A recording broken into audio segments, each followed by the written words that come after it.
Hi everyone.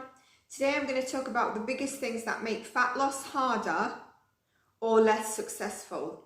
I've spoken about fat loss quite often in my videos, and weight loss and other elements, even nutrition. Check that video out. But in this one, it's going to be a short one, and we're going to just dive into the things as a reminder on the biggest things that make fat loss harder and or less successful. So today, like we said, the biggest things that make fat loss harder or less successful are: number one, eating out multiple times a week. Notice how you might have seen a short that I recently posted, and it was like, if you're in a calorie deficit, if you're working on fat loss, more so than weight loss, but both, and you're in a calorie deficit, if you are not working on fat loss, possibly working on weight loss, or both, but you're having a day where you balance your calories as opposed to calorie deficit, because you can't go into calorie deficit for so long, there's a period that's safe, then having that little bit of something that you crave, but you're still in your total daily calorie intake and out expenditure, which if you've got a coach could measure that up for you along with your workouts and what you should be eating. Carbs are not going to make you fat, sugar's not going to make you fat, fat is not going to make you fat on that day that you crave that little bit, because your calories will still be accountable for where they need to be in deficit for you to continue to lose fat. Or if you're having a day off but you're having a balanced day of your calorie intake, that's healthy for your age, your weight, your body mass index, depending on what measurements you've had. If you're working with a coach, it's probably beyond the BMI measurement. Then you're also not going to get weight or fat during that day. So back to number one here, eating out multiple times a week, then yes. The reason I did that short, just taking a step back, is because that's what I'm tired of hearing on social media: carbs, fats, etc. And keto and so on.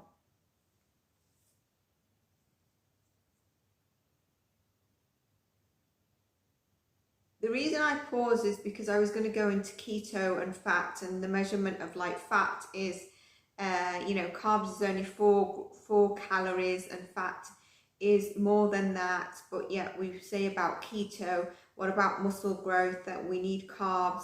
But I'm not going to go into that. I've gone into that in another video. I don't want to digress. So things that can hinder our fat loss and success, all right, or make it harder, is number one, eating out multiple times a week. I'm sure we can control that. Number two is the drinking of alcohol. This is one that can be resistant to some people, but it really can impede your journey to get to where you want to be. I'm not talking about the odd glass that you'll have on that day off. I'm talking about someone who has a nightly ritual of a glass every night after work. Some people have that, but they've taken in the calories in terms of their daily allowance. It's a tricky one. So just drinking alcohol, watch that. Not getting enough sleep. Why? I speak a lot about sleep, and I did a recent video in terms of how important sleep is, the impact it has on us, and ways to get better night's sleep. Check that out. I think that was the video before the last video on how do you perceive exercise, do you have resistance to it, do you love it? That's a good video to check as well. Not getting enough sleep can cause stress, lack of recovery for the body. You're not going to be mentally happy, you're not going to be emotionally happy, it takes a toll on your body. So many things that I discussed in that video. Number four, estimating portion sizes and inaccuracy of tracking, which is really important when you're looking to lose weight or fat.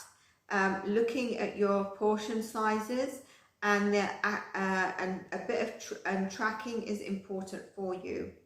Number 5, not moving enough throughout the day. And this doesn't mean you've got to do fasted cardio. I've done a video on that. Is fasted cardio and cardio, or an exercise session, fasted, not fasted, helpful for you? Check that out as well. I'm talking about just general movement when you can do throughout your day. Number 6, using the scale as the only measuring progress. Again, I've done another video on that, how to measure your progress beyond the scale. Check that out, because it's going to be motivating to those of you that feel a bit unmotivated due to using the scale as your main measurement to reflect on your progress and your journey. Number 7, comparing yourself to others.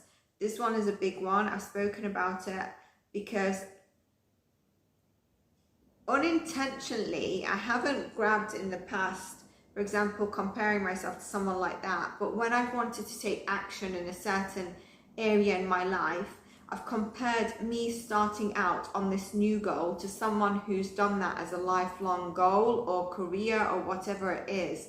And when you start doing that, you can really have a negative impact, whether it's about your image, whether it's about your mental well-being, your emotional well-being, your self-worth, your confidence.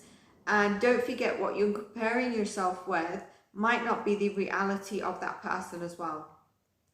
Number 8, yes, number 8, inconsistency. If you're inconsistency with the habits and what you need to do with these elements for your fat and weight loss, you will not, it will impede your journey and your success to fat loss and weight loss. Number 9, impatience. Impatience is a big one, especially when you reach a plateau after, for example, if you've been obese and you start losing weight. Firstly, it's very difficult if you're obese to cut the cycle of emotional eating if you're an emotional eater. But then once you do and you start exercising, start losing weight, there's a motivation there. Well, then you can reach a bit of a plateau if you want to go the extra threshold. And that's where you need to have patience, because patience, the journey at that stage takes a bit longer, but you will suddenly then see the results coming in. So don't be impatient with your body, don't be impatient with yourself, and hold yourself with compassion and love during the journey. No negative self-talk. You're doing something for yourself, and guess what? Through consistency, you will succeed, and through patience and these tips that we're stating, which I'm going to go on to number 10. So number 10, not holding yourself accountable. So although we need to cut out the negative talk and we need to be patient, sometimes you might feel like you are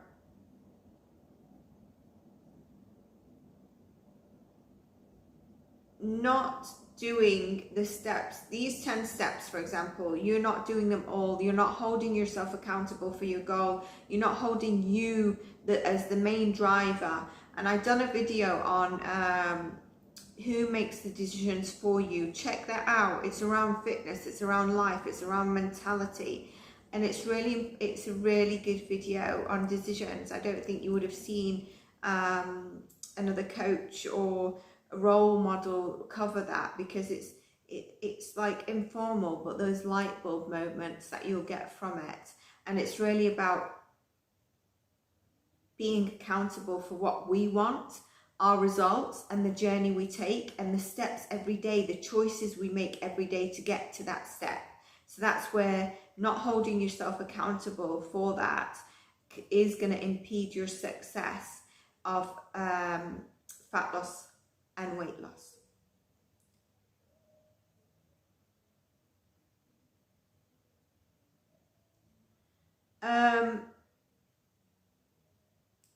Fat loss is slow. It's slower than weight loss, okay? And you'll find that I mention fat loss and weight loss differently in videos, or I mention them together, but I isolate them. Fat loss is slower when your actions aren't aligned with your goals. And that's what is the real big key takeaway from what I've just mentioned. And I've been coaching clients for long enough to see common trends. And these 10 are the biggest stumbling blocks. I also did a video on what makes the client successful. And I will check that out, because it's about some of the mindsets and strategies either we've put in place, me and the client, or the client has as habits or mindset, or we develop them. It's going to be helpful as well. If you're complaining about not making progress, take a hard look at these 10 things that we've just run through, and you might find that a couple of them are a bit off track for you, and you can just then straighten them up and take the steps so that you tick all 10. Let me know if you've got any questions in the comments. I'd love for you to subscribe if the coaching and the content of the work resonates for you. Please do like. Check out the videos as well as the shorts, and I shall see you in our next video, beautiful people. Take care of yourselves, and bye for now.